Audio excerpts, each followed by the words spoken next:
possamos estar em paz, que possamos estar bem, que possamos estar acompanhados com seres de luz, junto ao nosso irmão Marcelo Luz, nessa live de hoje, dia 21 de agosto de 2024, um seminário que se propõe, em algumas lives, a introduzir os estudos das cartas dos Mahatmas pela loja Estrela d'Alva da Sociedade Teosófica, situada aqui em Juiz de Fora.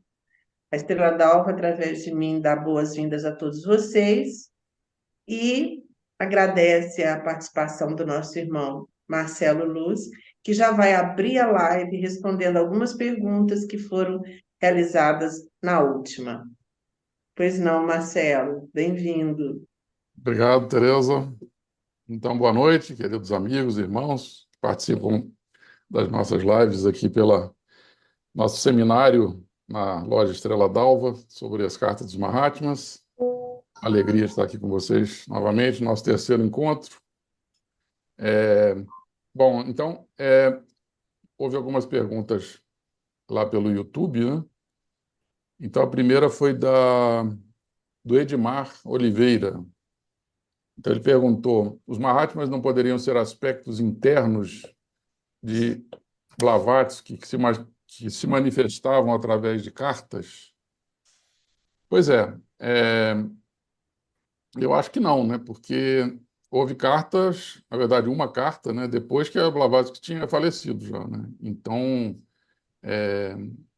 isso, além daquela outra, a famosa carta de 1900, a gente vai concluir hoje falando um pouquinho dela, né? Foi para a Anne Besant 9 anos depois da morte da Blavatsky, né? E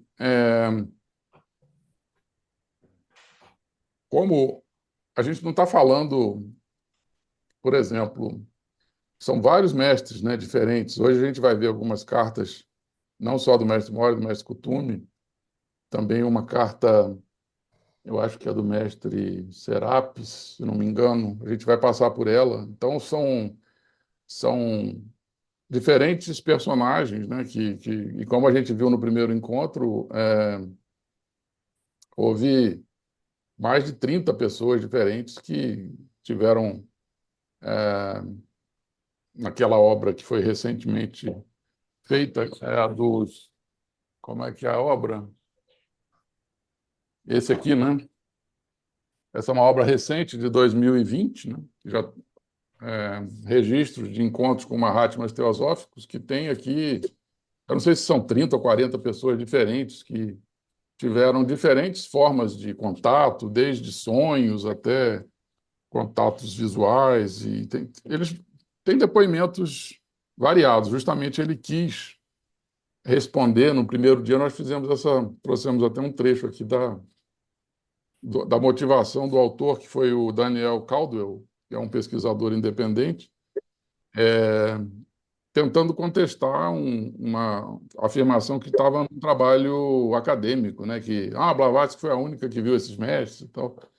Então, eu acredito que temos um monte de depoimentos tentando demonstrar que os Mahatmas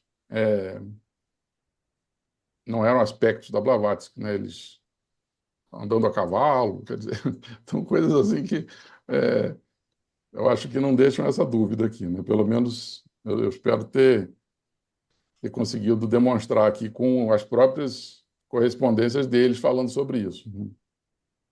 Depois, a segunda pergunta é da Rosângela Mattenhauer. E também cada Mahatma representa um raio, como Saint-Germain representa o sétimo raio? Pois é, nas cartas eles não falam nada sobre isso, né? Eu não sei, eu sempre me atenho ao que está nas próprias cartas dele. Eles não, que eu me lembro, nunca vi nada sobre isso, né? Sobre eles representarem raios diferentes, né? Então, também nunca vi isso escrito nas próprias cartas deles, tá? Não, isso está nos Mestres e Ascenda, não está nas cartas. Pois é. Então, assim, se a gente pegar as cartas, né, que é a minha referência básica, eu nunca vi isso lá, né? Depois tem outra pergunta da Rosângela Mattenhauer.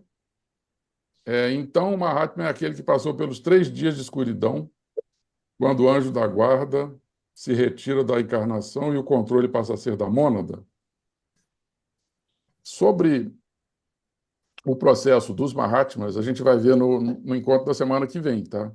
O processo acelerado, que a gente está chamando aqui, né, e justamente vai ter uma citação, eu posso até adiantar aqui, né, que o mestre vai falar, na verdade, o fechamento aqui do nosso encontro, né, que o mestre explica como que o mestre Moria explicando o que o mestre Kuthumi está objetivando com a iniciação que ele está fazendo lá, né? Então, ele fala sobre um detalhamento dos 7 princípios, né? Que a gente usa muito. Hoje a gente vai falar nos 7 princípios do homem, né? Que, os corpos, né? Que seriam, mas eles chamam de princípios, né? Então, ele fala que o mestre Kuthumi estaria buscando conseguir reunir no 6º princípio o 7º, o 5º e o 4º. Encapsular esses três princípios dentro de Budi, né, que é o 6º princípio. Então, esse é um detalhamento técnico de como que o mestre... uma frase do mestre Moria sobre o que o mestre Kuthumi estava fazendo, o que ele deveria conseguir depois daquela iniciação que ele estava passando, né? Então, não sei, são várias iniciações que eles passam, mas essa aí específica foi uma sorte ali, tá, durante o período das cartas acontecendo, né, porque tem algumas informações adicionais, né? Mas semana que vem a gente vai entrar detalhar um pouco melhor. Segundo os mestres e ascendas, seria a 6ª iniciação, a gente deduz. Uhum. Mas, de novo, as cartas não falam qual é a iniciação. Essa é a verdade. Hoje a gente vai ver a Blavatsky,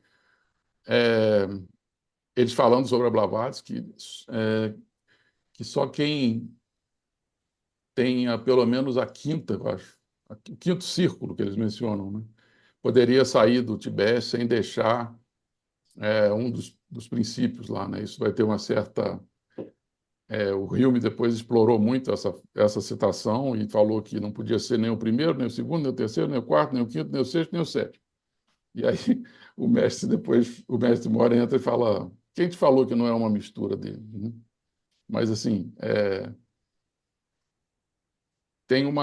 eles têm uma questão com a segurança, né? Quem já tivesse a partir da 5ª, se não me engano, eu não lembro exatamente se é na 4ª ou da 5ª que eles falam lá, mas a gente vai passar por essa citação hoje também. Então, essa questão de 3 dias de escuridão, não sei, acho que talvez isso seja antes, em outras iniciações, aquelas primeiras, talvez, né? Não sei, eu nunca vi também nenhuma menção a isso aqui, né, nas cartas Mahatmas, tá? Então, acho que seriam essas o que dá para ir falando, mas a gente ainda vai, nesses 2 encontros, ainda vai passar por algumas dessas questões aqui, novamente, tá? Então, essa semana eu fiz umas descobertas aqui do compartilhamento de imagem. Eu não sei se eu boto já para vocês fazer um teste aqui. Olha só, tem uma imagem aqui que a gente pode... Opa, peraí. Eu estava fazendo uns estudos, aí eu descobri que tem esse tipo de... Eu não sei como é que fica para vocês, aí se fica bom. Se eu estou aparecendo aí embaixo ou não, na imagem, ou se mudou alguma coisa, não. Marcelo, excelente. Inclusive, nós queríamos também esse aplicativo para fazermos nas nossas lives, conversávamos isso antes da sua hoje. Não, na Perfeito. verdade é o Zoom, né, que eu estou usando. Isso é um recurso do Zoom que eu nunca tinha usado. E a gente... deixa eu ver aqui, que eu interrompi de novo aqui. Compartilhar. Que eu descobri que dá para a gente ficar no cantinho da imagem aqui. Deixa eu ver se dá certo. E por cima do slide, mas agora eu não estou aparecendo. Melhor não fazer isso, não. Vou deixar do jeito normal mesmo. Estudar melhor o assunto antes. Espera aí. Vamos lá. Bom, então hoje é o nosso terceiro encontro aqui do seminário, né, dia 21 de agosto de 2024. Terceiro. Terceiro, né? E então, no nosso programa que a gente tinha planejado aqui, a gente já viu a parte 1 dos Mahatmas nos dois últimos encontros, e hoje vamos ver a parte das cartas dos Mahatmas, e para a semana que vem a parte mais importante, que é o caminho espiritual nas cartas, tá? Mas como assim, para a pessoa entender todo esse contexto, né, de como é que isso, a importância das cartas e tal, acho que vale a pena ter feito inclusive essa de hoje, que é um ponto que muita gente fica querendo saber sobre detalhes, né, então a gente viu semana passada esses dois itens aqui já das cartas dos Mahatmas, como é que é a participação deles tanto na elaboração da obra Isis Sem Véu quanto da própria doutrina secreta. Por que eles escreveram cartas para leigos. Então, hoje a gente vai ver como que as correspondências começaram a ser trocadas e os vários métodos que a gente às vezes pensa que foram todas as cartas precipitadas de uma forma fenomênica, né? Mas a gente vai ver que para cada etapa do processo todo de leitura, elaboração, transmissão e recepção, tem vários métodos diferentes, né? E os mestres estão sempre buscando economizar energia deles, né? Quer dizer, gastar o mínimo de energia para que a carta chegasse para o Sinet, né? Então, eles vão falar disso aqui. Então, até mesmo ele fala como é que lê as cartas, como é que elas foram elaboradas, transmitidas e recebidas, tá? E depois a importância da Blavatsky nesse processo de comunicação, que eles falam várias vezes que ela justamente economizava muita energia deles no processo, né? Vamos falar de como ela atuava ali para que aquilo tudo acontecesse, porque realmente é um processo muito raro, né? Esse de Mahatmas se comunicarem com leigos, né? Então, a primeira parte aqui, como é que elas começaram a ser trocadas, né? De uma forma bem simples, o Sinet virou para Blavatsky e perguntou: seria possível eu entrar em contato com seus mestres e receber instruções dele? Aí o Blavatsky falou: ó, isso não é muito provável, mas eu vou tentar, né? Ele pediu, ela resolveu levar a demanda aos mestres, né? E na própria introdução lá das cartas, a Virginia Hanson, que escreveu inclusive uma obra, todas as introduções às cartas, cada uma das cartas na edição em português, tem um trechinho que ela comenta, e também é uma outra obra recém-publicada aqui, é o Guia de Leitura, né? Guia de Leitura para as cartas Mahatmas, que já está aqui, ficou bem espesso, aqui, ficou com 500 páginas aqui, traduzido, agora foi, acho que 2021, acho. Foi bem recente, tá? A gente está com essa obra já traduzida. Também, acho que pela editora Teosófica, foi do Projeto Pioneiros, mas acho que tem lá ainda, para quem tiver interesse, tá? São os contextos de todas as cartas, tá? Então, Blavatsky, aí ela falando sobre isso, né? Blavatsky, então, depois que recebeu a demanda do Sinet, consultou o seu mestre Moria, mas ele se recusou categoricamente a comprometer-se com essa tarefa. Aparentemente, Blavatsky consultou vários outros mestres sem sucesso. Finalmente, o Mahatma Kutumi concordou em manter uma correspondência limitada com Sinet. O Sr. Sinet endereçou uma carta ao irmão desconhecido e entregou-a em mão para Blavatsky, né, para que ela transmitisse. Depois, eu não sei se semana passada a gente viu isso sobre o Mahashohan, que ele que autorizou, né? Ele falou, ele olhou, analisou o passado de outras vidas do Sinet, né, e viu que ele teria já tido algum contato com o ocultismo pelo Egito, né? Tem até uma carta que o mestre fala sobre isso. E autorizou que os mestres se correspondessem com ele. Bom, então a Virginia Hanson, como eu mencionei, escreveu a obra Guia de Leitura, né? Junto com o George Linton, teosofista americano, escritor, engenheiro civil, e a Virginia Hanson, aqui, teosofista, editora e escritora. E justamente o Guia de Leitura em português também já está disponível, tá? Isso aqui é para saber todos os bastidores aí das cartas. Foram muitos anos de pesquisa desses dois aqui. E sobre a parte geográfica, né? Onde é que começou a troca de correspondências? Eles já tinham, a Sociedade Teosófica já tinha se transferido a sede para a Índia, né? E muitas das cidades da Índia aparecem nas correspondências, vira e mexe, tem menção a alguma delas. Então, a Sociedade Teosófica veio de Nova York para Bombaim, que era Mumbai, provisoriamente, né? Então, aqui, 16 de fevereiro de 1879, transferida a sede mundial da Sociedade Teosófica de Nova York para Bombaim, na Índia.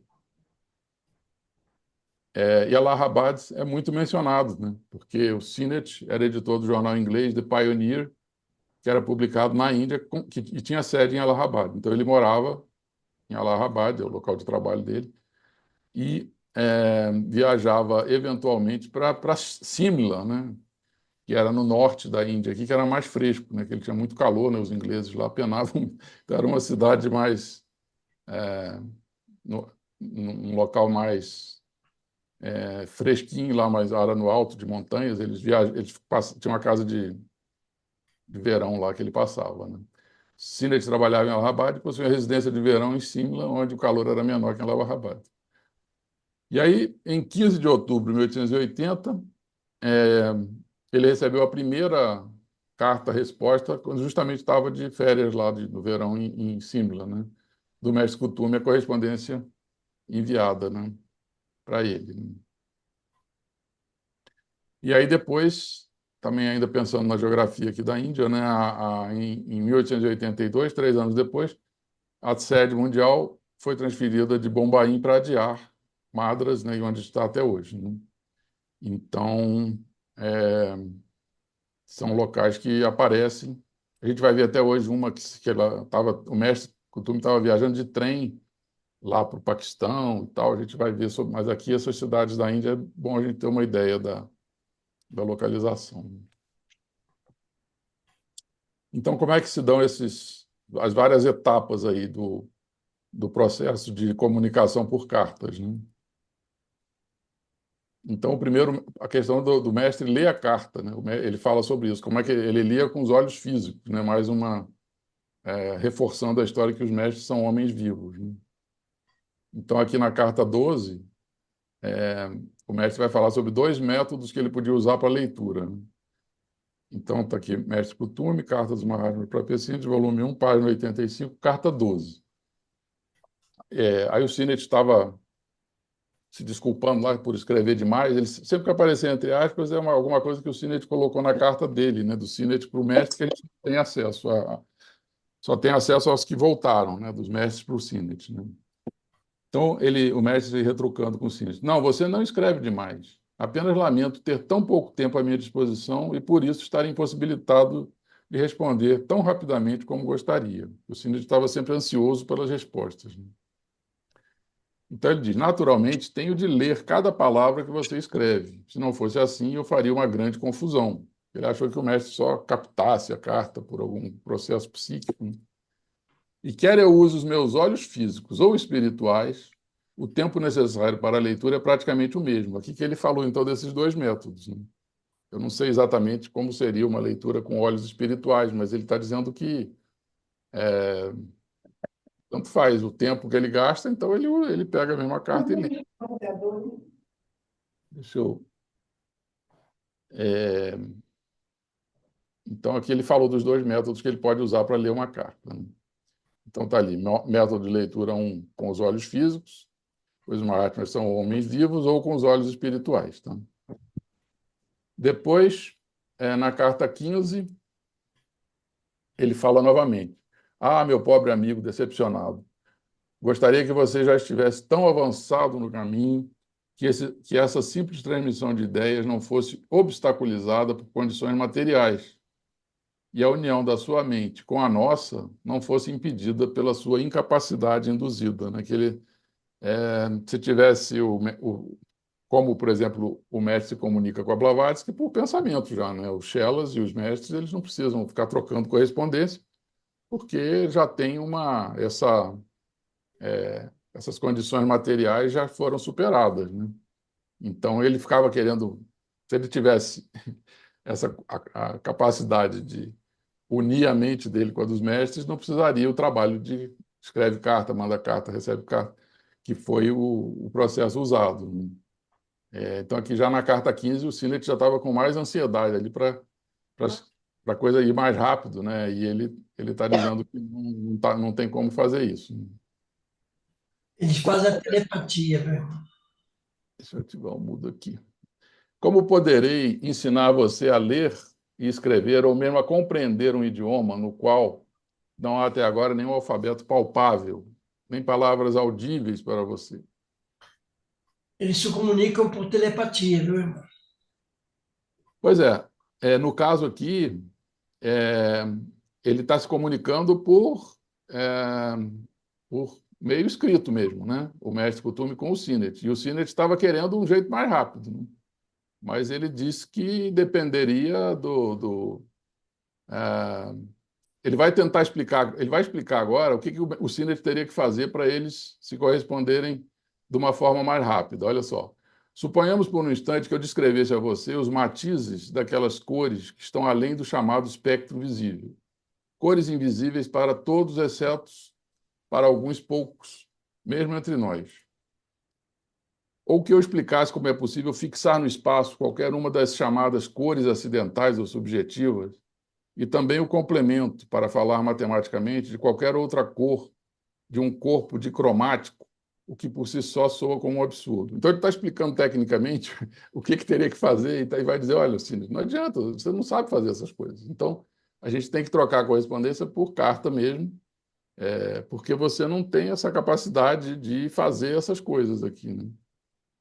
Você pensaria que poderia compreender o efeito óptico dessas cores, ou mesmo o que quero dizer? Quer dizer, não adianta explicar tecnicamente o que a pessoa tem que fazer se os dois, o emissor e o receptor, não estiverem habilitados a fazer isso, né? Então, ele falou, não adianta eu ficar te dizendo aqui como é que eu faço, porque no outro ele fala também, pegue a cor tal e separe não sei o quê. Então, não adianta explicar, né? Então, vamos ter que continuar por cartas mesmo, né? Isso que ele chega nessa conclusão, para o Sinnett ficar mais calmo, né? Que ele era muito ansioso, né?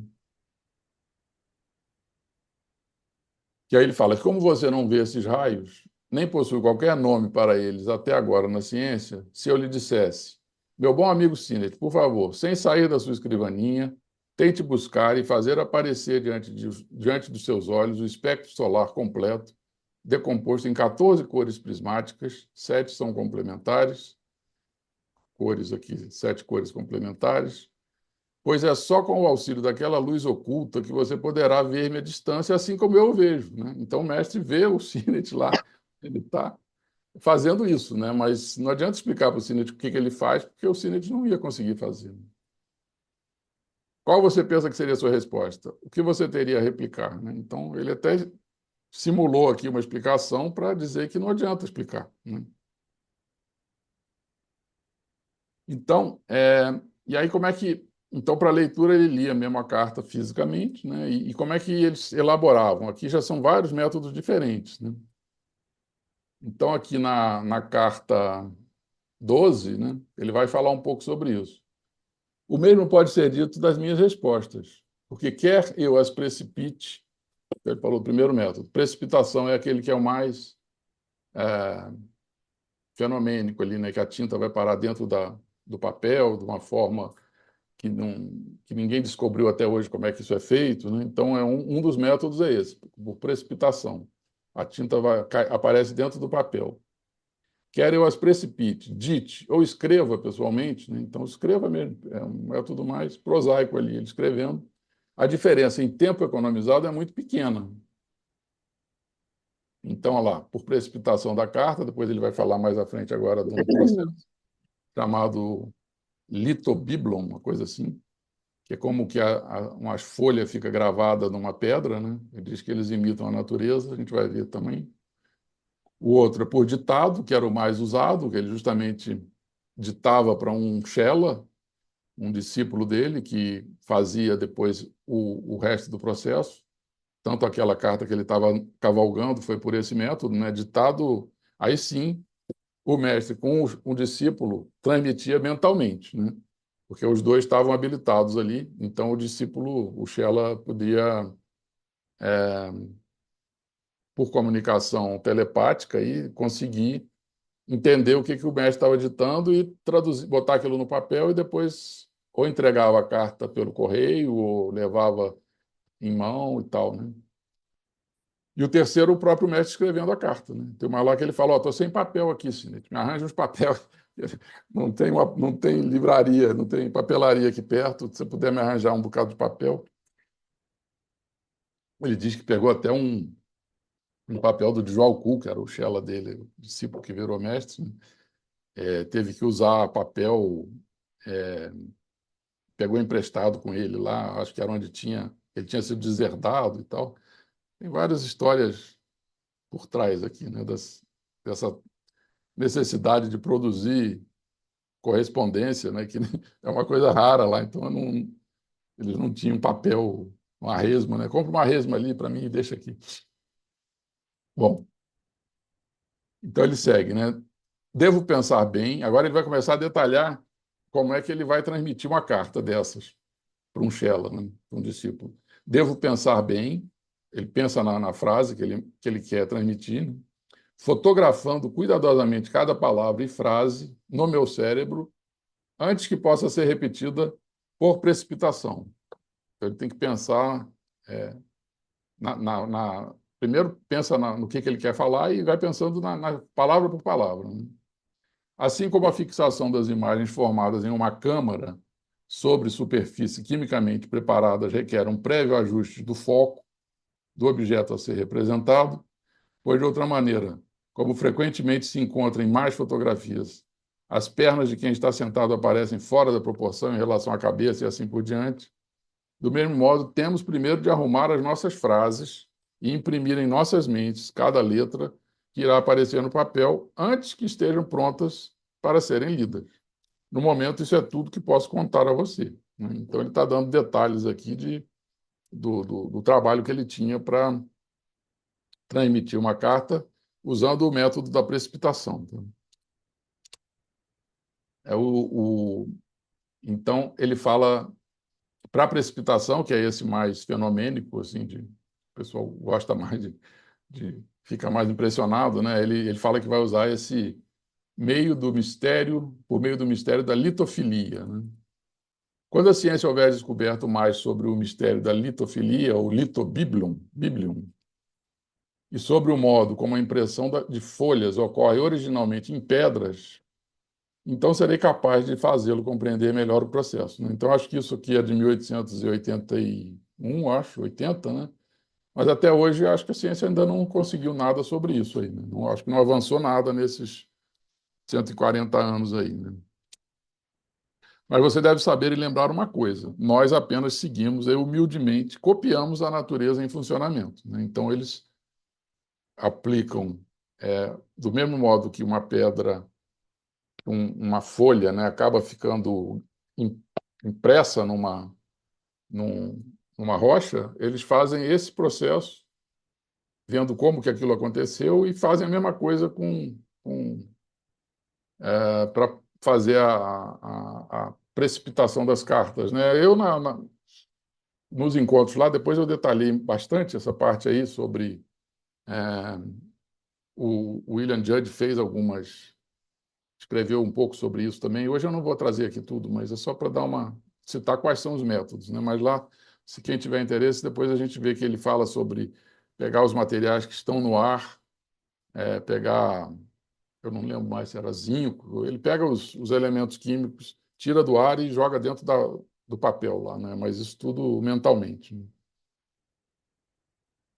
Então, ali, essa litofilia, eu fui tentar descobrir o que era isso, né? Achei vários nomes aí, litofilum, bibliolite, fitobíblia, tal, paleobotânica, né? Então, como é que eles estão dizendo que seguem, copiam a natureza? Então, é uma coisa que é sempre aquele negócio, não existe nada sobrenatural. Então, a natureza já faz isso, eles vão lá, descobrem como é que a natureza faz e repetem, né?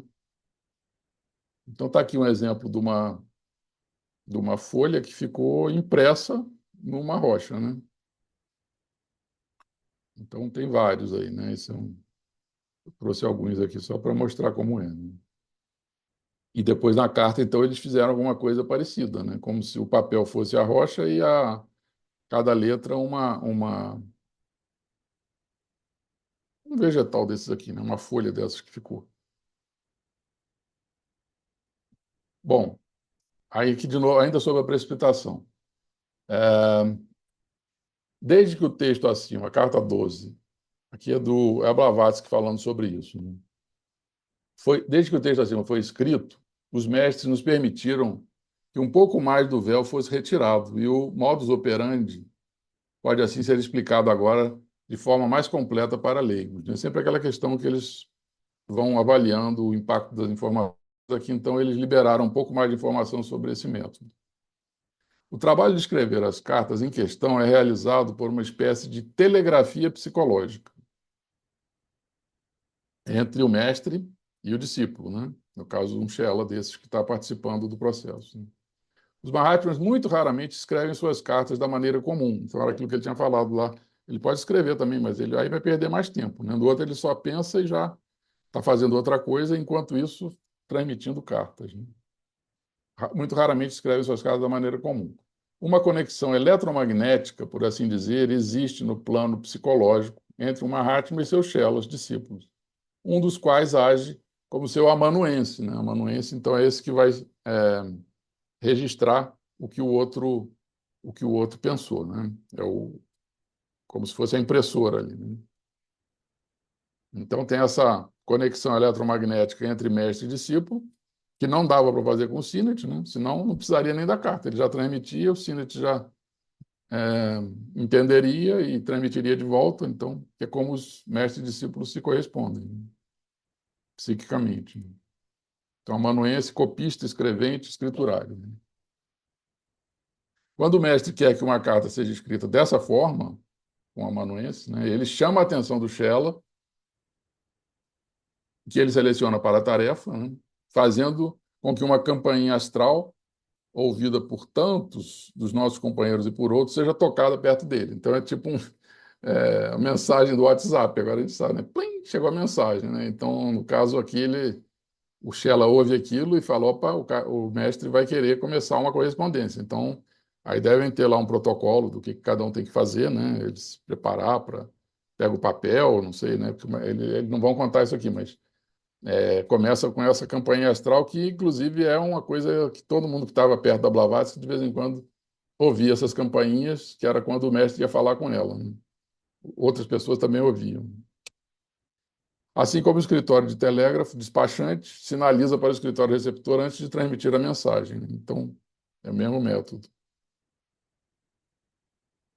E ela continua, então. Os pensamentos que surgem na mente do Mahatma são, então, revestidos por palavras, que é aquilo que ele estava falando, né? Eu tenho que imaginar cada palavra, botar ela no lugarzinho certo e depois transmitir, né? Pronunciadas mentalmente e forçadas ao longo das correntes astrais que ele envia em direção ao discípulo, para sensibilizarem o cérebro desse último. Então, é o mestre aqui que faz o processo de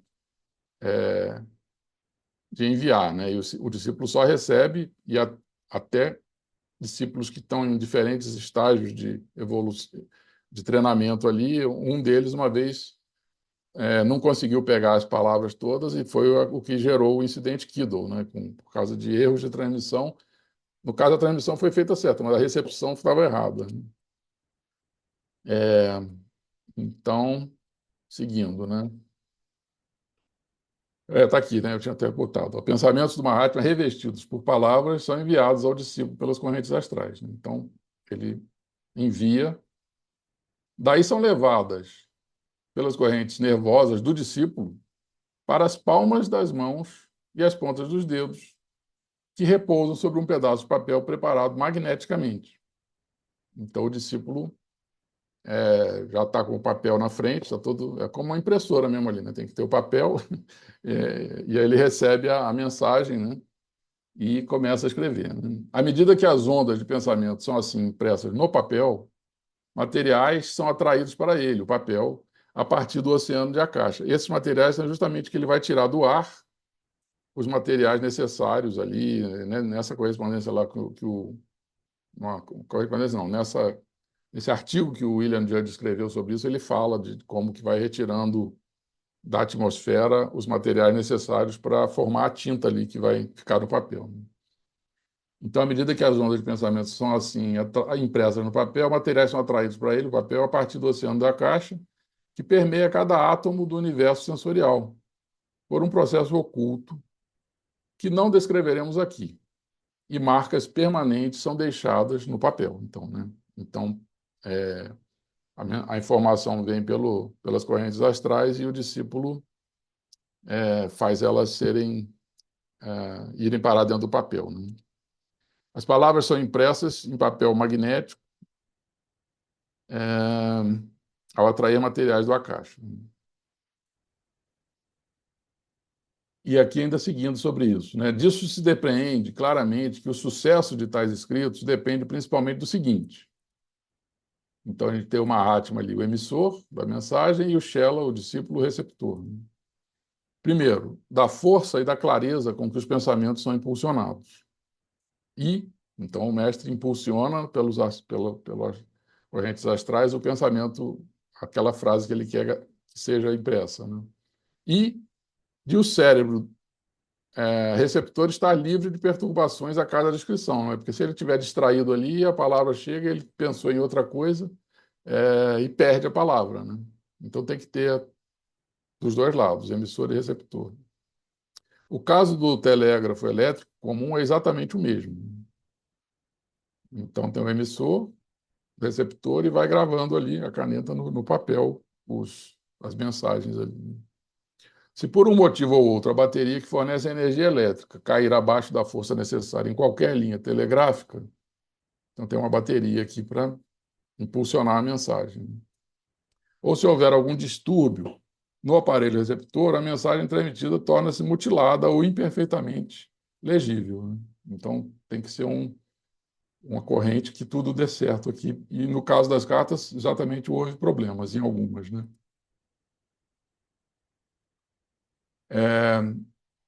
E agora, quando a Blavatsky... Como é que ela... Então, isso aqui era no caso da carta vindo do mestre para o Sinet. Né? E como é que a carta ia?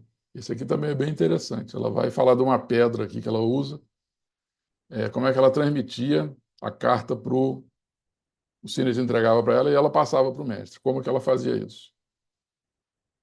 Método de transmissão usado por Blavatsky. Aí na carta 135 ela vai falar disso. Antes de começar o serviço de transmitir cartas para você e o Sr. Hume, então é a Blavatsky escrevendo, né? Eu nunca havia transmitido cartas para os mestres e recebido cartas dele, exceto para mim mesma. Talvez uma vez ela tenha recebido deles alguma, não sei. Mas ela não fazia isso, não era um trabalho dela normal fazer isso, né? Então ela entrou justamente foi um experimento ali que eles fizeram.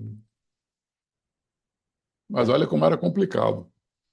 Se você, então a Blavatsky falando assim, se você tivesse alguma ideia das dificuldades ou do modus operandi, a forma que ela tinha que fazer, né, não teria aceitado estando em meu lugar.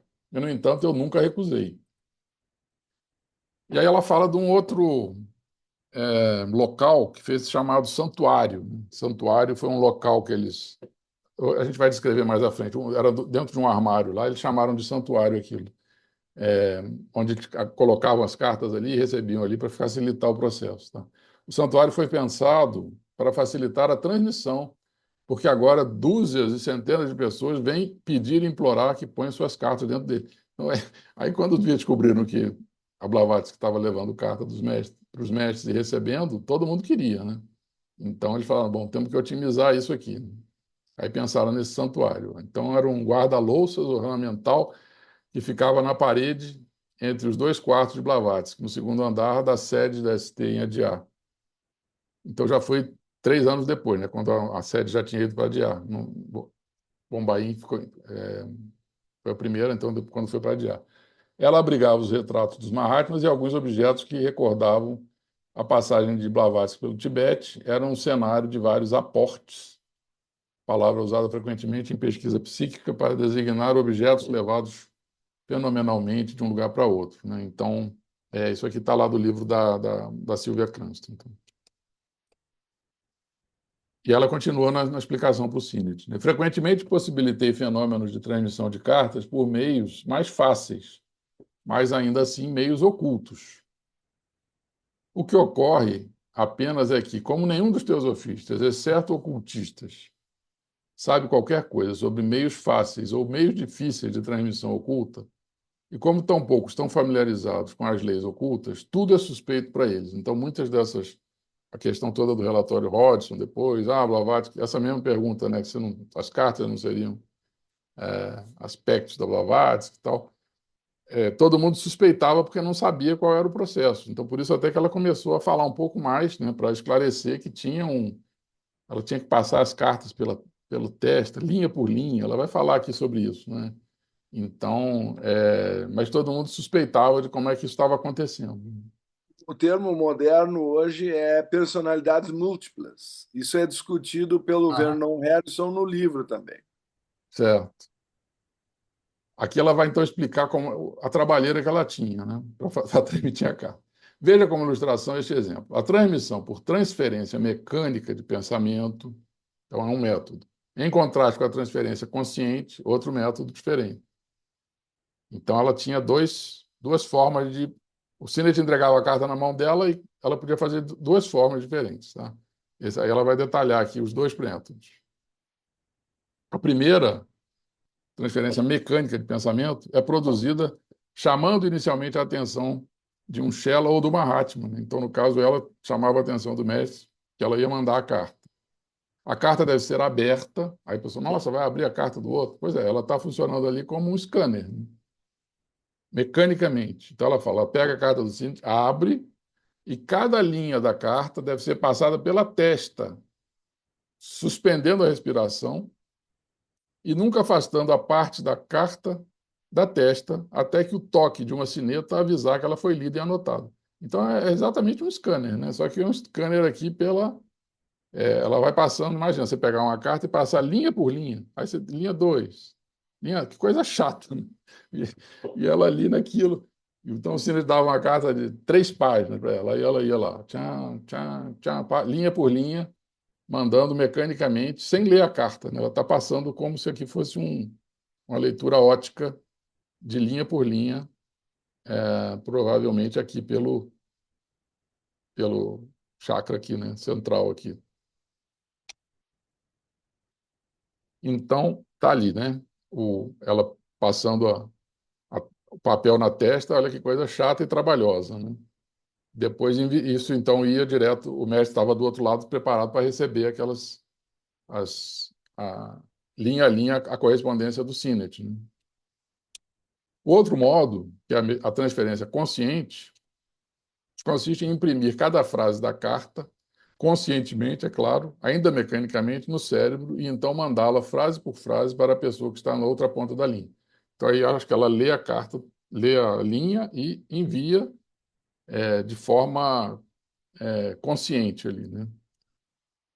Isso é claro se o remetente permite que você a leia e acredita em sua honestidade e que você a lê mecanicamente, apenas reproduzindo a forma das palavras e das linhas em seu cérebro e não seu significado. Então, é um scanner mais rápido ali, né? Sem passar palavra por palavra, lendo a frase toda e mandando. Aqueles que não conhecem a linguagem dos sinais usada pelos deficientes auditivos percebem quais são as formas usadas por eles, mas não compreendem o significado de suas conversas, né? Como se ela está mandando a forma mecânica das palavras ali para o mestre. Então, ela lê e envia mecanicamente, né? Agora, os métodos usados para transmitir carta. Então, isso aí foi a parte de ler, né? Agora, como é que ela faz, né? Em ambos os casos, ainda Blavatsky explicando o Sinnett, métodos transferência 1 e 2, né? A carta deve ser aberta e depois queimada. Ainda tinha isso, tá? Ela queimava a carta com o que nós chamamos de fogo virgem, não acendido por fósforos, nem com enxofre, mas nem com preparação alguma, mas friccionando uma pequena pedra resinosa e transparente, uma bola que não deve ser tocada por mãos nuas. Então, é uma... Eu não sei, eu procurei essa pedra resinosa, eu achei essa imagem na época, não sei se é alguma coisa assim. Mas eles usavam isso como um... Ela vai explicar aqui, para conferência do que foi enviado, tá? Isso é feito por causa das cinzas, que enquanto o papel queima, se tornam imediatamente invisíveis, o que não ocorreria se o fogo fosse acendido de outra forma. Porque elas permaneceriam, por seu peso e densidade, na atmosfera circundante, ao invés de serem transferidas instantaneamente para o destinatário. Então, aqui é uma forma de... Aí a carta acaba indo também fisicamente lá, ou não sei, por esse meio oculto aqui, ela aparece lá, fisicamente lá com o mestre, né? Para o mestre foram os dados e agora foi o papel, né? Esse processo duplo é feito por dupla segurança, porque as palavras transmitidas de um cérebro para outro ou para uma caixa próxima a uma átima ou shella podem, algumas delas, ser omitidas, palavras inteiras podem escapar, etc. E as cinzas podem não ser perfeitamente transmitidas, e, desse modo, um método corrige o outro. Então, é uma segurança ali de que a carta vai chegar. Se falhar um pedacinho alguma informação, ele vai ter a carta lá, ou se falhar a parte do papel indo, também ele corrige pela outra, porque ele já entendeu a mensagem antes. Então, olha que trabalheira isso aqui. Para cada carta foram a gente viu, né, 140 cartas para o Sinet, mais 13 para o Hilme, né? Então, a gente, depois que vê tudo no livro, parece tranquilo, né? Mas imagina isso aqui no dia a dia, o mestre parado lá, fazendo isso tudo, e ela de um lado, ele do outro. Quanto tempo isso consumiu, né? Então, aqui, a carta no local A está a Blavatsky com a carta que o Sinet entregou para ela, e no local B está o mestre. Então, palavras e frases vão ali pela corrente astral, e o papel e a tinta vão pela resina, chegam lá também para o mestre. Então, no final, ele tem a carta e as informações e consegue receber fisicamente, né? Então, e aí ele confere se as palavras e frases que ele tinha entendido estão exatamente no papel. Mas é super trabalhoso, né? Que a gente consegue perceber, né? E aí, como é que elas eram recebidas, né? Aqui também a gente vai ter várias etapas, então, né? Então a gente já viu ali na elaboração, pode ser por precipitação, por ditado ou por escrita e depois indo pelos correios, a transmissão por mecânica, transferência mecânica do pensamento ou por transferência consciente, e a distribuição e recepção.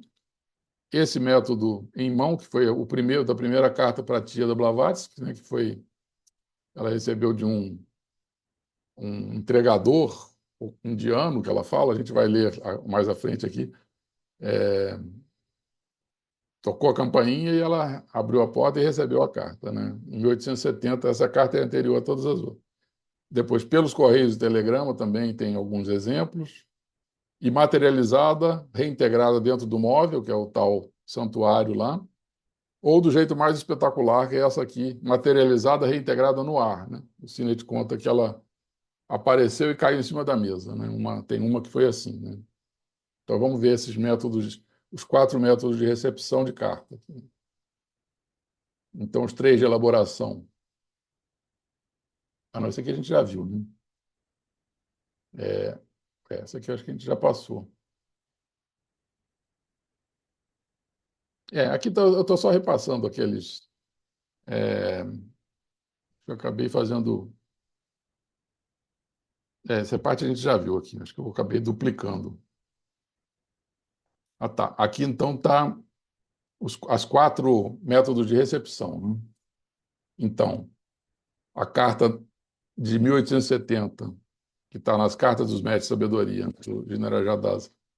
Carta 1 da segunda série foi carta para a tia da Blavatsky. a carta 2 aqui, por correio e telegrama, a gente vai ver também a carta 5. Essa aqui foi para o Walcott, materializada e integrada dentro do móvel. A carta 135 também. E a materializada no ar é essa carta 18 aqui, que é a mais fenomênica, né? Então vamos ver lá. A primeira, então, ela recebendo foi uma carta em francês em 1870, a primeira carta recebida de um mestre. Foi para a tia da Blavatsky, a Nadezhda Fadeev, que é o caso 1 do livro que a gente mencionou lá dos registros de encontros com os mestres, né? A primeira carta recebida de um mestre de sabedoria chegou em 1870 à senhora Fadeev, tia de Blavatsky.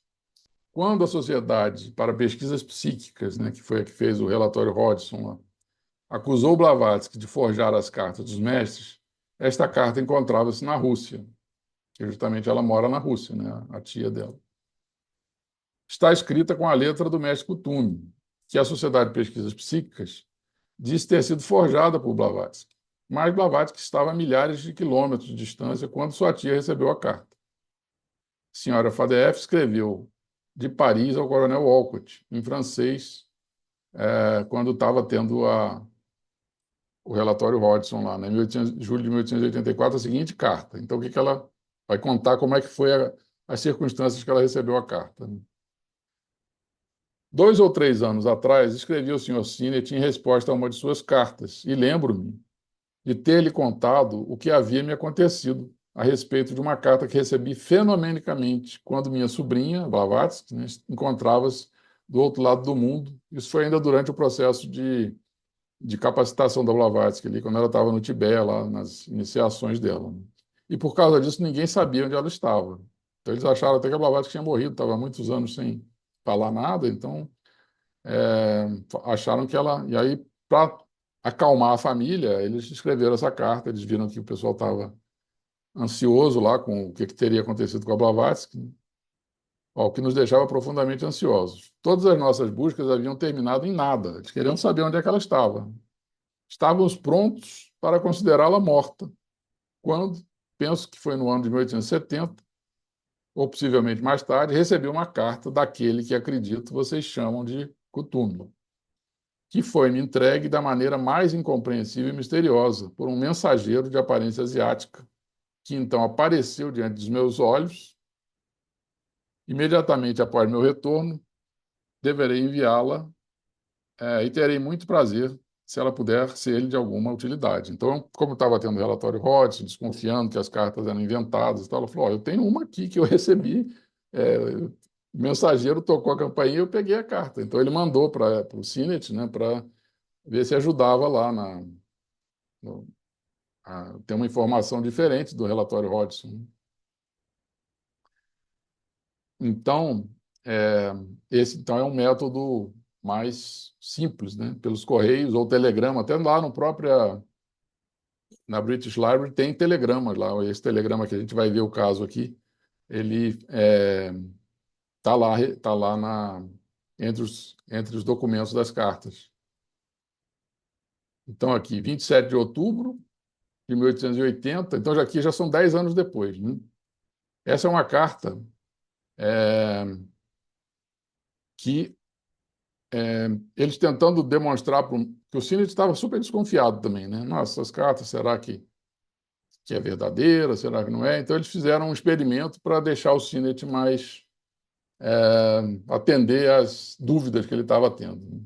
Então, Blavatsky recebe a carta registrada de Sinnett e a transmite por meios ocultos ao mestre Kutume, que estava viajando de trem. Então, o mestre estava a bordo de um trem a caminho de Amritsar, que é uma cidade indiana lá. Então, o mestre Kutume manda um telegrama para Sinnett, numa outra cidade lá. O trem parou numa cidade no caminho, o mestre saiu, enviou um telegrama para o Sinnett e instruiu Blavatsky a devolver o envelope vazio para Sinnett. Então, aqui está um trem que vinha dessa Amritsar para Simla, né? Não sei exatamente, eles vão detalhar um pouco mais aqui essa parada do trem, mais à frente aqui, tá? Então, naquele momento, o Mahatma Kutume viajava em seu corpo físico. Então, aqui, mais uma prova, né? Viajando de trem, através de Ladakh, essa província aqui da Índia, no norte, né? De volta de sua visita ao Mahashohan para consultá-lo. Então, quando o mestre Kutume ia conversar com o Mahashohan, ele ia fisicamente lá. Então, também o Mahashohan, homem vivo, né? Recebia o Sinet, então ele tinha que recebia o mestre Kutume, né? Então, e os dois conversavam, né? Então, de volta de sua visita ao Mahashohan para consultá-lo a respeito de algumas sugestões, algumas questões mencionadas no primeiro parágrafo da carta 5, como também sobre a carta que o mestre Kutume tinha recebido de Hilme. Então, ele ia avaliar o que o Mahashohan pensava daquelas correspondências, né? E pegar conselhos, né? Enquanto isso, Sinet, antes de deixar Simla, mandava uma carta registrada para Blavatsky em Amritsar, para ser entregue ao mestre Kutume. E aí o Blavatsky transmitiu, né? Então Blavatsky recebeu a carta registrada em 27 de outubro e a mandou imediatamente para Kutume por meios ocultos. O horário de 14 horas foi fixado pelo registro postal.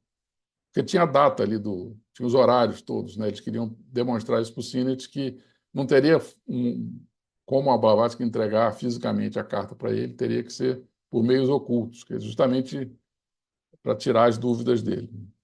Então, o Mahatma Kutume estava viajando a bordo de um trem em território do atual Paquistão para vê-la. Ele estava indo encontrar Blavatsky.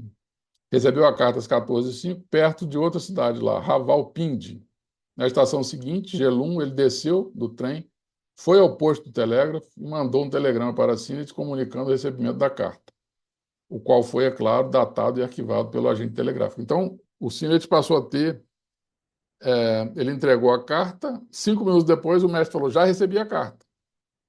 Eu falei, ué, então está provado que a transmissão por meios ocultos acontece. Tudo isso para satisfazer o Sinet, né? Então está aqui, ó. Ele estava vindo aqui dessa Rawalpindi para Amritsar encontrar Blavatsky, que parou no meio do... O trem parou aqui nessa cidade de Jhelum e ele foi ao posto de telégrafo e mandou para o Sinet. Já recebi a carta. Então, Blavatsky transmite a carta de Sinet para o mestre por meios ocultos a partir de Amritsar. O mestre está aqui vindo de trem. Depois, ele vem descendo aqui pela ferrovia, né, e recebe a carta, para aqui, desce do trem em Jhelum, na cidade do caminho, e envia o telegrama para o Sinet. Já recebi sua carta. Então, aí o Sinet pode... O mestre também instruiu o Blavatsky a devolver a Sinet o envelope no qual a carta tinha sido recebida, que mostrava a data, tudo isso para possibilitar ter as datas e o Sinet conferir, né?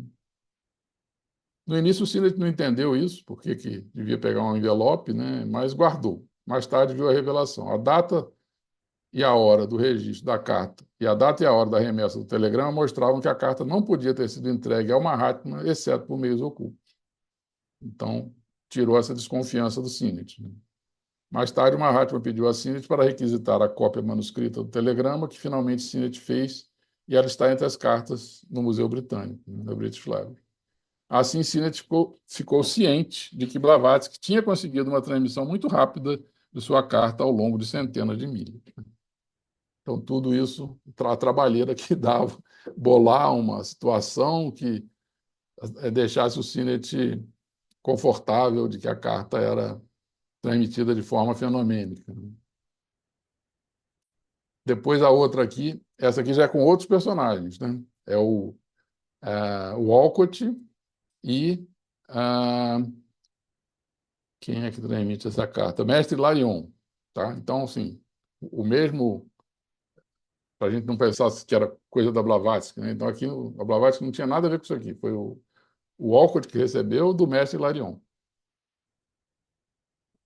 no tal santuário lá que eles tinham na sede da Sociedade Teosófica, né? Então, carta do mestre Larion recebida em 6 de julho de 1883. Coronel Walcott escreve nesta data em seu diário: tive um belo teste essa manhã. Não conseguia decidir se aceitava o convite para ir a Colombo ou ia, em primeiro lugar, a Allahabad, nas viagens que ele fazia pela Índia para disseminar filosofia, né? Então, ele fala: coloquei a carta de Avinas Banerjee no santuário e fechei a porta. Instantaneamente, abre a porta do tal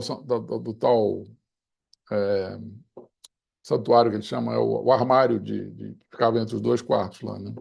Instantaneamente a abri de novo e encontrei as ordens escritas do Maha Sahib, mestre Serapis Bey, através de Hilarion, em francês. Então a carta foi escrita em francês para o Olcott. Escritas enquanto eu me encontrava lá e não havia passado nem meio minuto. Então ele botou, abriu, já estava a carta lá, né? Meio minuto depois. E o texto era esse aqui, né? Em francês. O Maha Sahib, que é o mestre Serapis Bey, com o qual encontro-me neste momento, manda dizer-lhe que o plano mais razoável será viajar pelos distritos próximos durante um mês.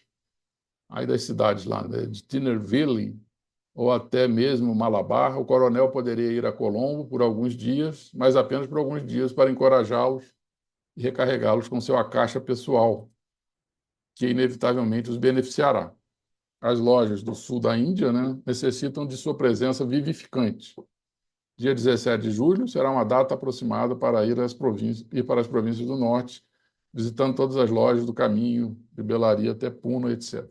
Então, assim, ele tinha uma consultoria do mestre, de um Mahatma, para dizer os roteiros que ele devia seguir pela Índia, né? O Olcott, né? Ainda sobre a questão das cartas materializadas dentro do móvel, né? Antes de começar o serviço... Ah, não, aqui a gente já viu também. Essa aqui acabei repetindo.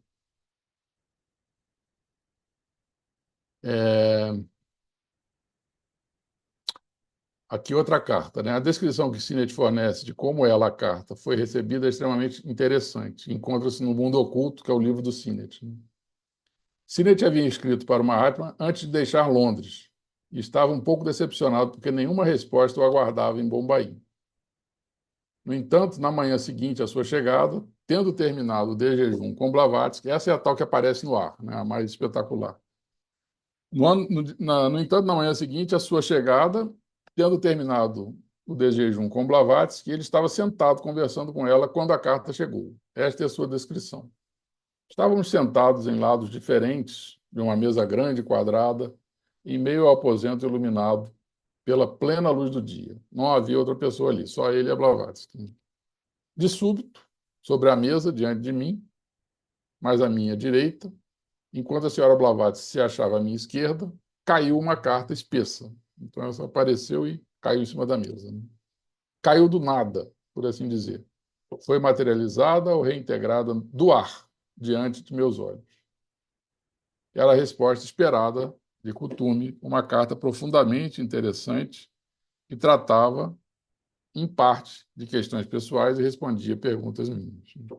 Então, esse foi... Porque muitas vezes a gente pode achar que todas foram assim, apareceram, então a gente vai vendo que tem vários... Trouxe bem detalhado para vocês verem que tem várias formas diferentes dessa correspondência acontecer, né? E aí, sobre a questão da energia que eles falam que a Blavatsky era peça fundamental nesse processo, né? Como que ela era Eles falam... Aqui que ela vai falar das iniciações da Blavatsky no Tibete, né? Blavatsky, então, eles colocam como laço de conexão entre o Oriente e o Ocidente. Então, aqui a mestre Kuthumi para o Sinnett, na carta 22. Após quase um século de buscas infrutíferas, nossos chefes tiveram de aproveitar a única oportunidade de enviar um corpo europeu ao solo europeu, a fim de servir de laço de união entre aquela terra e a nossa. Consideramos o fato da existência dos 7 princípios no ser humano completo. Então, eles vão falar agora dos princípios da Blavatsky que tiveram que ser deixados lá, né? Então, lembrando aqui os 7 princípios, se a gente pensar no homem em corpo, alma e espírito, né, e desmembrar os princípios dentro dessa tríade, né, que foi a primeira... Em Isis Sem Véu, eles primeiro apresentaram que o homem tinha 3 princípios, corpo, alma e espírito, e depois, quando chegou na doutrina secreta, dividiram o corpo em corpo físico, Stula Charira, seria o primeiro princípio, a essência vital prana o segundo, corpo astral Linga Charira o terceiro, então esses três formando o corpo. E a alma também tem três almas. Primeira alma, alma animal ou Kamarupa, o quarto princípio, corpo dos desejos. Depois a alma humana ou mente, manas em sânscrito, né? O quinto princípio, que é o mais característico do homem, né? Dividido depois em mana superior, mana inferior, antakarana. E a alma universal ou Budi, que é o sexto princípio, né? Então, a alma, a gente tem uma alma animal, uma alma humana e uma alma universal, que todos os seres e reinos têm também o Budi, né? O sexto princípio. A mente é que é algo ainda incipiente no animal e no homem plena, né? Quando é o que justamente nos permite a autopercepção. E o espírito, ou espírito universal, Atman, que é o sétimo princípio. E aí ele vai falar agora, então, sobre os sete princípios da Blavatsky, né? Que tiveram que ser manipulados por questão de segurança. Então, aqui que ele fala, bem, homem ou mulher, algum, a não ser que seja um iniciado do quinto círculo, então aqui que ele fala sobre as iniciações, né? Então, a Blavatsky não era uma iniciada do quinto círculo, por isso teve que fazer isso, né? Então, ela foi uma mulher que deixou o Tibete, né? Então, homem ou mulher algum pode deixar os limites de Bodhlias, que é o local lá onde eles estão, que eles chamam, que seria a tradução de governantes divinos, e retornar ao mundo em seu todo integral, quer dizer, com os sete princípios como ele foi, como ele chegou lá, né? Se é possível usar essa expressão. Um de seus satélites, pelo menos, deve ficar para trás por duas razões. Primeira, para formar o laço de conexão necessário, o fio de transmissão para essa comunicação que ia ser necessária entre ele e a Blavatsky, né, depois que ela saísse de lá. A segunda razão, como a mais completa garantia de que certas coisas jamais serão divulgadas. Então, tem uma passagem que a Blavatsky teve quase a ponto de falar onde é que os mestres estavam, né? E ela atazanavam tanto ela, você está inventando esses mestres, não tem mestre nenhum. Aí, numa hora lá, ela se aborreceu e ia falar. E aí, essa garantia, eles travaram lá, ela não falou nada, né? Então, assim, era uma... ele está dando as duas causas da necessidade de deixar um dos seus sete satélites, né? Ele não chamou um dos seus sete princípios, né? Então, sempre tem o mestre nunca mente nas cartas. Então, ele botou aqui, um dos seus sete satélites, pelo menos, deve ficar para trás. E depois, na outra carta, o mestre Kutum vai dizer que quem te falou que não é uma mistura de princípios, né? Então, a gente pode imaginar que é como se... não sei exatamente, eles não explicam, né, o que eles fizeram, mas esse fio de conexão, ela deixou alguma coisa lá no Tibete, e diziam até que isso aí que causava alguns problemas na personalidade da Blavatsky, né? Por ela não estava completa, né? Quer dizer, como ela chegou lá, ela saiu de um jeito deixando esse satélite lá como elemento necessário para poder voltar para o mundo, né? Ela não é uma exceção à regra, e vocês já viram outro caso, um homem altamente intelectual que teve de deixar para trás uma de suas peles. E daí o fato de ser considerado muito excêntrico. Na verdade, é isso. As excentricidades da Blavatsky, eles atribuíam a isso também, né? E aqui eles vão falar sobre essa economia de energia, né? Por que economizar energia? Porque eles querem exatamente guardar energia para causas importantes da humanidade, como aquela que a gente viu semana passada, evitar guerras, né? Impedir conflitos. Então, eles não podem gastar energia, não queriam gastar o mínimo possível para essas correspondências com o Sinet, apesar da importância que tinha de disseminar a teosofia, né, para o Ocidente, né? Então, ele aqui, mais uma vez, o mestre Kuthumi tentando acalmar o Sinet, né, sobre a ansiedade dele. Há um tom de queixa na sua pergunta sobre se haverá algum dia a repetição da visão que teve na noite anterior ao dia do piquenique. Penso que se você tivesse uma visão a cada noite, logo deixaria de ver o fato como algo de grande importância, né? Então, ele teve algum sonho lá sobre isso, e aí ele está dizendo, ó, você gosta muito porque só teve um, né? Se toda noite a gente tiver isso, não vai ter tanta graça. Mas há uma razão muito mais forte para que você não tenha um excesso, seria um desperdício de nossa energia.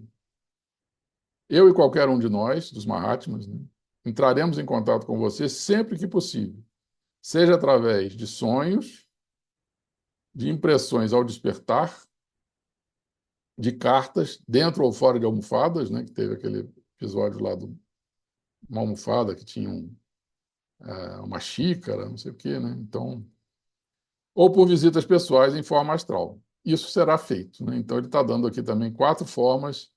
Aqui, aparentemente, eles gastam menos energia e aparecer num sonho para o próprio Sinet, né? Então, essa é mais fácil, né? E o mestre até numa outra carta falou, Sinet, eu vejo você nos sonhos, quando eu estou à noite batendo como um oceano, batendo na rocha e tal, você querendo se comunicar comigo, eu sinto isso e tal. Então, tinha todos esses contatos por meio de sonho, né? Impressões ao despertar também é interessante, né? E as cartas é uma das formas de comunicação, né? E aqui eles falam do Blavatsky ser o reservatório de força para essas transmissões, para o projeto dos mestres, né? Ela, Blavatsky, tem, sem dúvida alguma, nos ajudado em muitas ocasiões, permitindo que economizemos, em alguns casos, até 2/3 da energia usada. Vamos até quantificando aqui, né? Então, gastavam só 1/3 do que era necessário. Aqui também uma outra. Tente também entender bem a situação e assim compreender minha posição.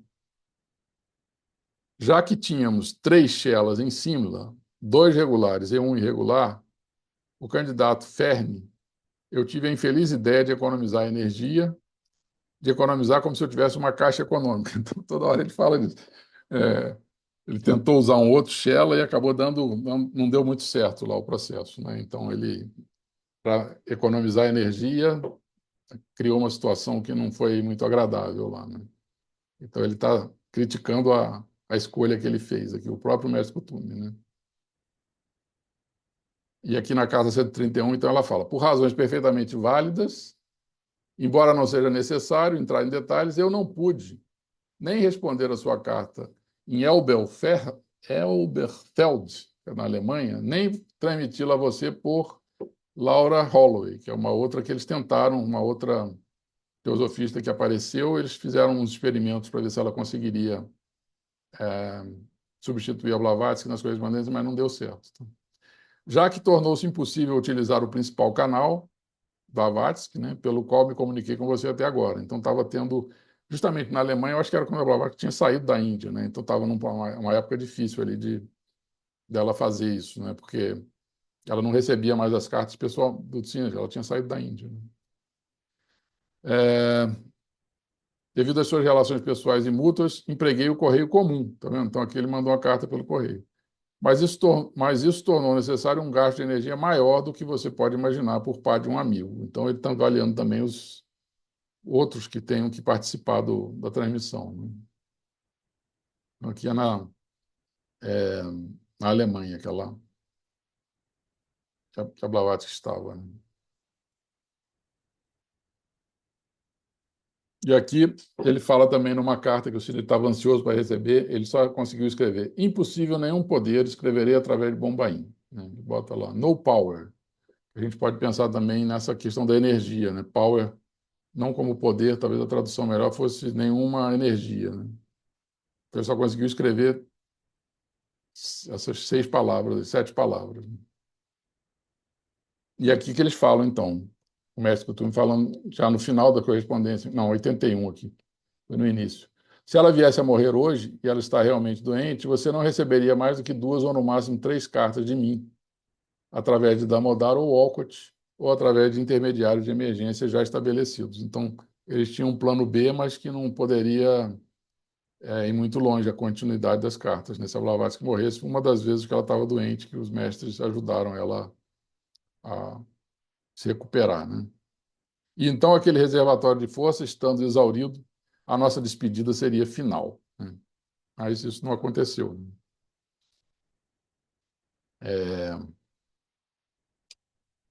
Ali que ele fala reservatório de força, nenhuma força, nenhum poder, né? E aí, sobre essas, depois que ela faleceu, em 1891, então quantas cartas foram recebidas após a morte de Blavatsky, após maio de 1891? Que eu saiba, foi apenas essa aqui, carta de 1900, para Annie Besant, né? Oradora, escritora e ativista dos direitos sociais, segunda presidente internacional da Sociedade Teosófica de 1907 a 1933. Então, essa aqui é a íntegra da carta, né, que a gente pode ler lá no Theosophy Wiki. E essas imagens só foram publicadas na íntegra em maio de 2020, né? A gente tem o original em inglês e as transcrições lá. E aqui a gente tem a tradução em português, né? Porque a carta de 1900 da Annie Besant, compilada pelo general Jadasa na obra Cartas dos Mestres de Sabedoria, né? Ele fala sobre essa carta. Esta carta é talvez a mais notável de todas as cartas recebidas com a assinatura de Kutum, pois foi recebida 9 anos após a morte de Madame Blavatsky em 1891. A acusação de que ela mesma forjou todas as volumosas cartas dos mestres cai totalmente por terra. Fiz uma reprodução fotográfica da carta no Theosophist de maio de 1937, muitos anos depois, né? Uma comparação com as dezenas de cartas com a letra de Kutum mostrará que ela está na caligrafia de Kutum, né? Então, a gente tem aqui a primeira carta e a recente, né? Essa publicada sem corte, né? Que a primeira que saiu no livro está com alguns censurados, algumas partes ali. E aqui, então, em 1987, 50 anos depois, saiu a carta na íntegra aqui, né? Então, é isso. Então, semana que vem, a gente entra na parte 3. Não sei se estourou muito tempo aqui, mas é que a gente também botou algumas perguntas no início, né?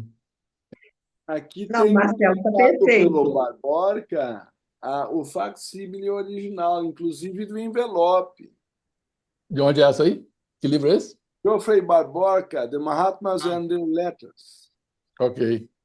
E aqui tem, claro, ainda velado, como tu viste, a versão antiga. Pois é, essa versão integral é só de 2020 que a gente tem. Mas eu acho interessante o aspecto do envelope, porque tem a estampa, né?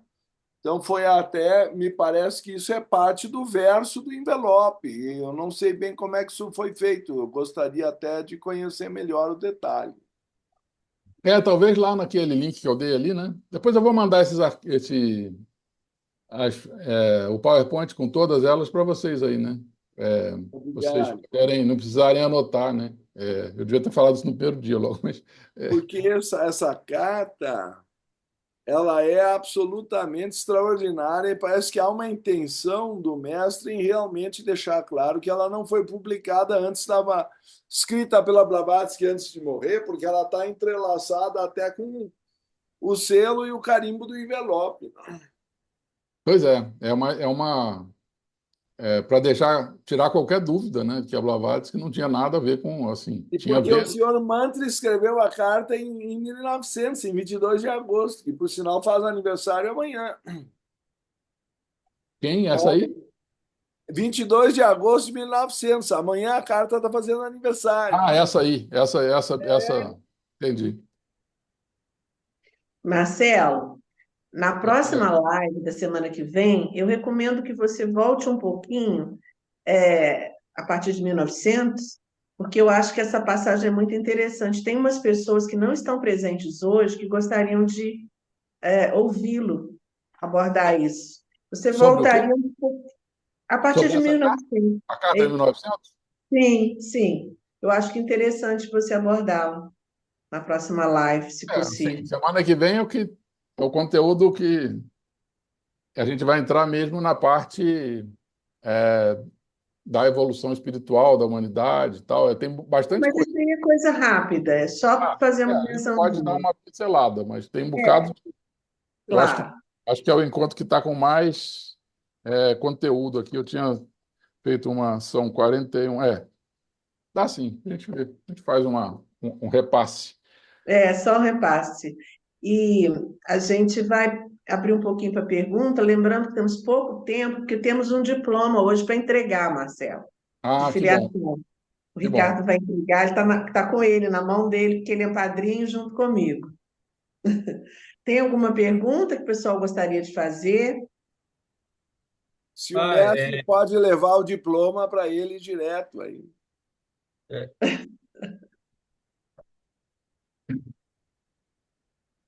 Ou não, eu queria perguntar, o que ele fala ali sobre o Chorhan é o que Hum, é dito no, em Luz no Caminho, do Mahachohan ali, é o mestre veneziano?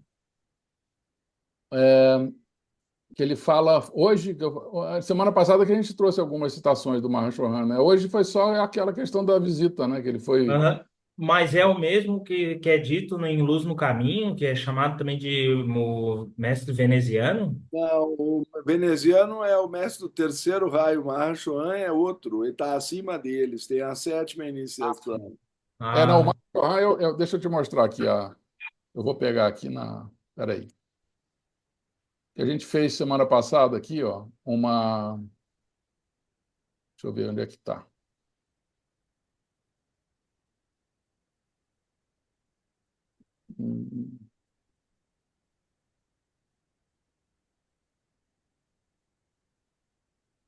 Onde mostra a fraternidade, né? Acho que eu não. Será que eu não trouxe para vocês? Não é possível. Ah, está aqui sim. Peraí.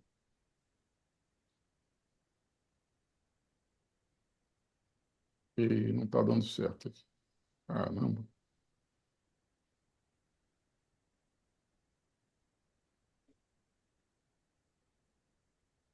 Agora deu. Tá aqui, ó. Deixa eu. Ó, a fraternidade tibetana é, tem desde os Chelas leigos, né? Na verdade, os Chelas leigos e os Chelas em provação ainda não fazem parte, né? Mas então aqui, dos Chelas aceitos, tem muito mais do que esse, eles não mencionam todos, e dos os mestres, né?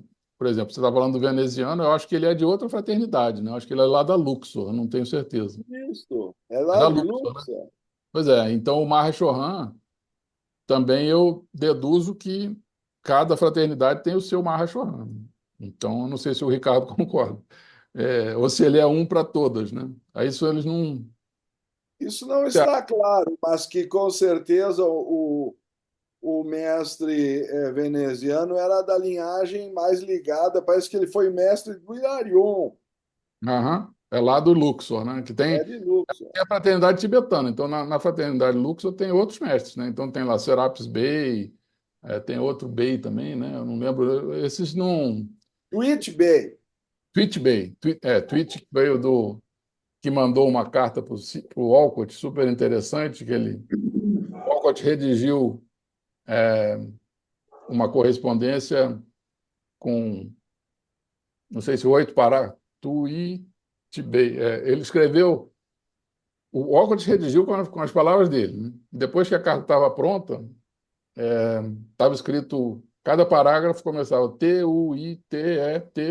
Então, o próprio Walcott escreveu o nome do Tuitibei sem saber que escolhendo palavras. Escolhendo palavras, eu trouxe, escreveu um texto livre, falou assim, ó, escreve aí sobre isso. E no final, depois que ele mandou, estava impresso já, e a Blavatsky falou assim, ó, ele está pedindo para você dar uma olhada na primeira letra de cada parágrafo. E aí ele foi vendo Tuitb. O mestre brincalhão com ele, né? É um texto em inglês, né? Isso eu trouxe outro dia é bem interessante. Mas aí é da fraternidade Luxor, tá?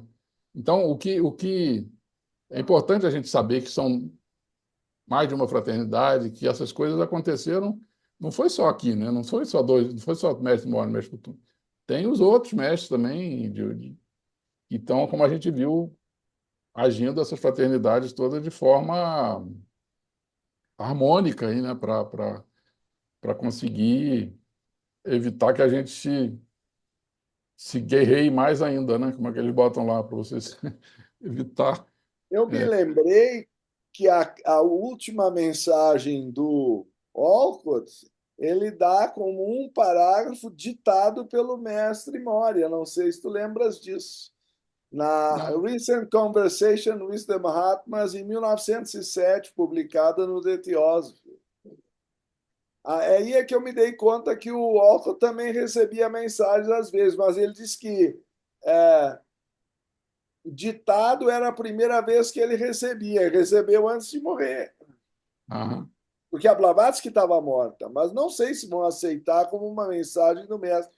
Mas o Olcott disse que era isso, e assim publicou em fevereiro de. Foi publicado em fevereiro de 1907 no The Theosophy. Ele diz que o mestre. Que ele não sabia como terminar o texto, e o mestre diz: Deixa que eu termino. O pessoal tinha uma consultoria de alto nível, né? É verdade. Pois é, que pena que essa consultoria já não existe mais, né, Ricardo? Eu não disse Já que não pensou? existe. Eles estão aí, né? Trabalhando agora. Eu estou dizendo essa consultoria através das cartas, não é? O Mas pessoal talvez não esteja merecendo, né? Estão fazendo tudo ao contrário do que eles escreveram. Pois é. agora está no período desfavorável também. Então, acho que só quem chegar em 2075 vai ter uma chance aí de. Pois é.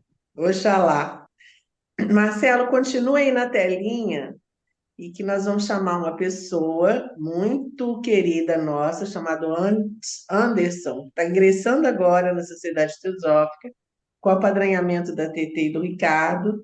E Ricardo vai entregar o diploma para ele e você vai ser testemunho. Aguarda isso. Legal, parabéns. Anderson, ele está aí presente. Ricardo, Bom, eu estou pegando aqui o envelope, não é?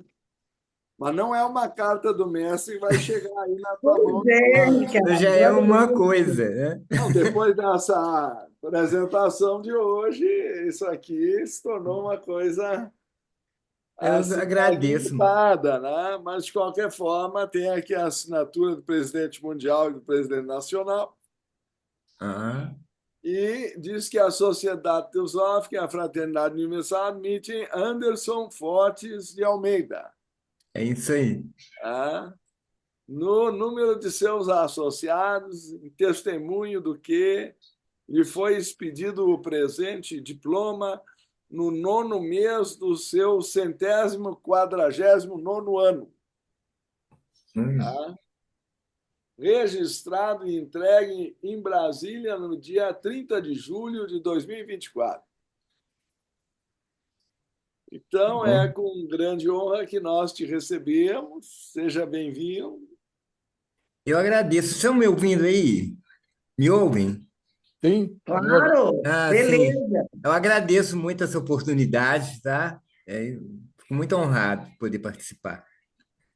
Nós costumamos sempre lembrar que os 3 degraus que antecedem o pórtico do tempo da sabedoria divina que está aqui representado depende de um esforço da própria pessoa. Nós podemos oferecer o diploma, mas ele é só o átrio. A entrada através do pórtico está simbolizada no esforço do próprio membro. E o átrio confere, assim, vamos dizer, uma sala de estudos preliminar, que é o que nós temos agora até virtual, mas vencer os 3 degraus, que podem ser simbolizados pelos 3 objetivos da sociedade, pelos princípios inferiores da personalidade, vencendo o físico, emocional e o mental, ou, quem sabe, até todos os degraus assim simbolizados da escada de ouro de Blavatsky, é um esforço do membro, não se pode garantir que a afiliação à sociedade terceirize ou faça esforço pela própria pessoa. Isso é realização dela. Sociedade cria oportunidade e te convida. Seja bem-vindo. Muito obrigado. Eu agradeço muito essa oportunidade. Fico muito feliz e honrado de poder estar aqui também, ouvindo, né, e escutando todos esses ensinamentos aí. E acho muito bom. Anderson, então é o seguinte: a partir de hoje você pertence à fraternidade da Sociedade Teosófica enquanto irmão, na loja Estrela d'Alva, e a loja está inteiramente à sua disposição. Qualquer coisa que você precisar, qualquer dificuldade, qualquer orientação, entre em contato comigo e eu vou passar para quem de direito as suas dúvidas, suas questões, para que nós possamos te ajudá-lo na medida da sua demanda. Combinado? Combinado. Ótimo. Obrigado. Bem-vindo, em nome de toda a loja. Uma honra. Muito obrigado. Bem-vindo. Nós possamos retribuir as suas expectativas. Obrigado. Eu Isso. espero ser digno e fazer esse esforço. Ah, com certeza. Marcelo, eu te agradeço a sua presença mais uma vez conosco. Seu material belíssimo, suas lives lindíssimas. Você já tem expertise no ramo, né, das cartas e é a referência. E você, com dobradinha com o Ricardo Lindemann, então, dá um show. Parabéns para os Ah, dois. o show será na próxima. Ele está aguardando o leitinho especial para o grande finale. É, Ah, pois é, que até agora coisa. foi muito aspectos circunstanciais ali de tudo isso, né? Que quem ouve falar nas cartas sempre tem essas dúvidas todas, né? E às vezes esses aspectos tomam conta, mas o principal mesmo, da beleza das cartas, está no conteúdo que a gente não pôde. Era muito difícil explorar aqui em 4 encontros, né? Então, desde o Pois é. processo Eu fiz pós-morte, o convite, super. né? O convite está feito para o ano que Ah, vem. Você pois é, nos deixou na obrigado. suspense. Ricardo, eu já estou tentando programar com ele para o ano que vem. Ele deixou um suspense, você acredita? Tchan, tchan, Ah, tchan, eu tchan. conheço o Marcelo, claro. Ele tem toda a Ah, razão. não É, respondeu. a gente se compromete, tem que fazer, né? Então, Pois é. estou avaliando, Mas avaliando. olha, gente, vocês que estão presentes aqui, o grande finale será na próxima. Eu recomendo que vocês compartilhem com outras pessoas, porque depois estarão frustrados de não terem participado conosco.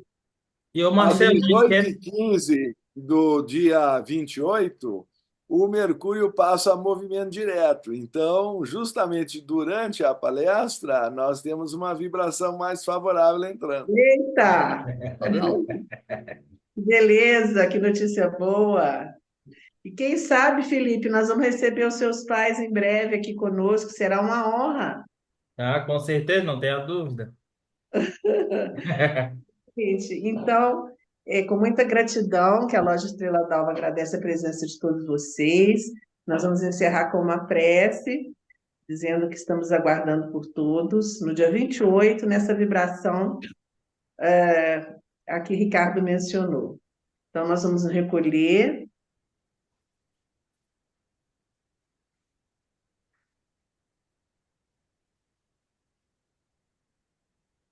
Ó vida oculta que vibras em cada átomo,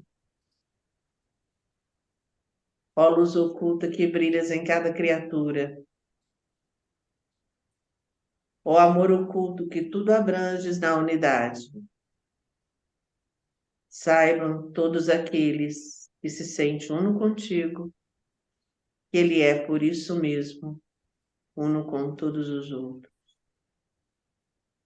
Que os mestres de sabedoria e compaixão estejam conosco, atravessando essa noite, seguindo durante o nosso sono, sonho, amanhã de manhã, e que sigam nas nossas ações, nossos pensamentos, limpos, puros, nossas palavras verdadeiras, úteis e amáveis.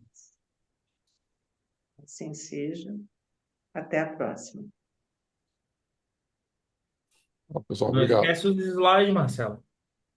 Eu vou mandar. Não, porque eu ainda estou mexendo, né? A semana que vem eu mando, aí fica o pacote todo. Eu mando para a Tereza, ela compartilha com vocês. Com Tá bom? certeza, distribuo. Valeu. Obrigada, gratidão. Valeu, Ricardo. Obrigado aí. Nada.